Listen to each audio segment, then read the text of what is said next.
My name is Cynthia Camplin, and I have ALS. I don't know the big long name, but it's commonly known as Lou Gehrig's disease. But by any other name, it's a terrible, cruel, debilitating illness. It's a neuromuscular disease. It weakens your muscles to the point where it's hard to walk. Something as simple as picking up a CD off the floor, everything is difficult. If you told me a few years ago this would happen to me, I would have said there's no way. Because I was a strong, healthy person. I worked hard out in the yard. I did everything. I could lift up 50 pounds of birdseed and not think anything about it. And now it's hard to even pick up a fork. So it's very strange. Mine started with my foot dragging. That's common because your limbs are more susceptible to this illness, and my hands. But of course I wrote it off as I was getting older.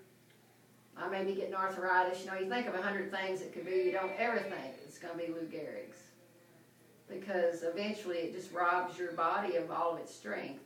Your mind is still working, but you can't do anything. You become a prisoner in your own body. But lucky for me, I can still sing and talk and breathe, because everything in your body is muscle related. And so I'm lucky in the perspective that it hasn't gotten to me there yet. It may eventually. My doctors don't know. But I'm lucky. I go to Vanderbilt, and if there's anything that can help me, they have it. But the problem with this disease, unlike cancer and other diseases, there's no cure, there's no effective treatments. And in the 70 years since they diagnosed Lou Gehrig, who the disease is named for, there's only one medication that will help your breathing, but it doesn't slow down the progression of the damage to your muscles, because it starts in your spine, and your spine, which I didn't know, controls everything. So there's a miscommunication in there somewhere.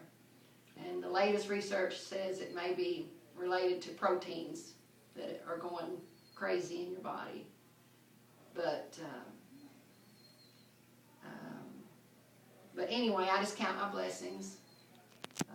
But it's a terrible disease. That's all I can, that's the point I want to get across. It's hard to really explain when you're afraid to walk because you're afraid you're going to fall down, or that's the part that bothers me, because you lose a little bit every day.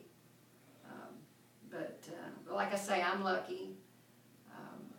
It's different with every person. I saw a lady in clinic, looked perfectly healthy, but she couldn't swallow, she couldn't breathe. And so that's, you know, it's different with every person. So it just depends on the person. But there's only 50 to 60,000 people in the whole country with this, and they don't know how you get it. And I have no clue. With me, I just started getting weak, but I just didn't know. But anyway, it's a day-to-day thing, and you just do the best you can do. I just count my blessings and try to go on, and that's all I can say at the moment.